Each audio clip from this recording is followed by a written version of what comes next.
है महादेव की भक्ति का सबसे श्रेष्ठ महीना। हालांकि आप महादेव की भक्ति जब भी करें तभी श्रेष्ठ होता है। हिंदू शास्त्रों के अनुसार, पुराणों के अनुसार, वो मान्यताओं के अनुसार ये महीना विशेष है, जिसमें महादेव की कृपा सहस्त्र गुना होकर के श्रद्धालुओं पर बरसती है। आप सभी महादेव के मंदिर जाते हुए दर्शन करते हैं, महादेव पर जल अर्पित करते हैं, दूध, दही, शर्करा, शहद आदि महादेव पर अर्पित करते हैं। अब हमें क्या अर्पित करना है, ये हम सुनकर, पढ़कर या परंपरागत तरीके से सीख कर वो सब हम करते हैं। लेकिन आज मैं इस विषय पर चर्चा करना चाहूंगा कि आप वहां क्या गलतियां करते हैं। आप महादेव पर जल तो अर्पित करते हैं, दूध तो अर्पित करते हैं, दही तो अर्पित करते हैं, बहुत अच्छी बात है।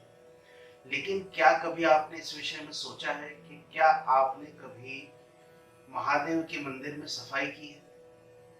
आपने देखा होगा कि कई लोग जिसके जो मन में होता है वो चीजें वहां पर चढ़ाते हैं। महादेव सहर्ष स्वीकार करते हैं उन सब चीजों को।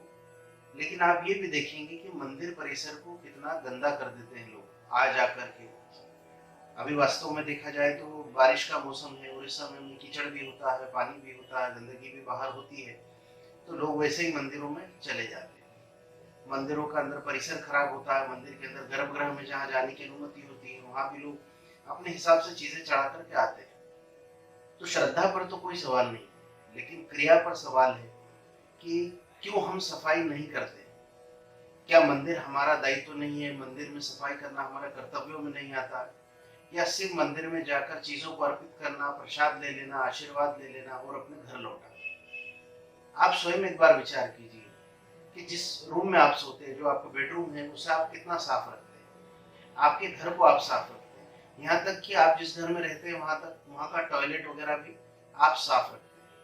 लेकिन आप इस विषय में क्यों नहीं सोचते कि आप जिस महादेव के दर्शन करने जा रहे हैं असल में वो गर्भगृह महादेव का निवास स्थान है।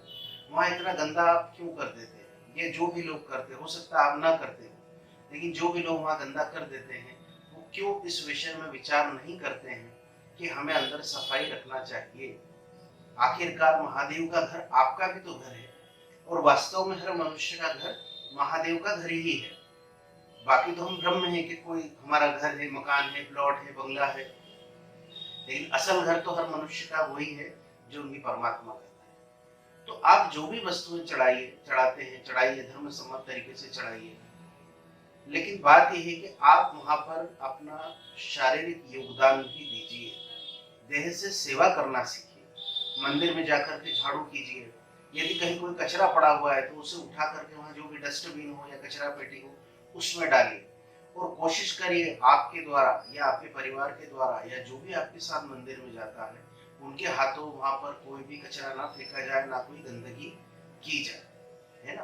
तो एक ही गलतियां करते हैं जिसके कारण आप भले ही चाहे तो सोने का हार चढ़ा दीजिए, लेकिन आपके पुण्य वही समाप्त हो जाते हैं जब आप इन छोटी छोटी चीजों का ध्यान नहीं रखते। एक चीज ये याद रखिए। दूसरी अब चीज आपको ये समझनी है, यदि मंदिर में रुद्राभिषेक चल रहा है, सामान्य है तो ठीक है, लेकिन रुद्राभिषेक चल रहा है तो उस समय यदि आप कोई वस्तु चढ़ाने जाते हैं तो यथासंभव आप उसे थोड़ा साइड से चढ़ाइए, ताकि रुद्राभिषेक में बीच में कोई भी व्यवधान ना पड़े, है ना।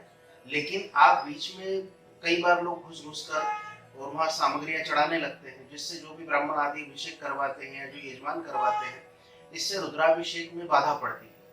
तो इस तरह से आप महादेव के रुद्राभिषेक में बाधा डालकर आप अपनी भक्ति को या किसी भी दान को सफल नहीं कर सकते।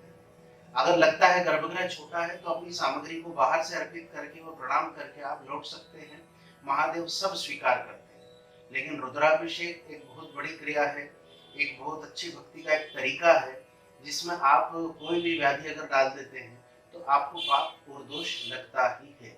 तो इस चीज को आपको समझना होगा। इसके अतिरिक्त मैं बताना चाहूंगा कि जलहरी के ऊपर, जलहरी को लोग लांग जाते हैं कई बार।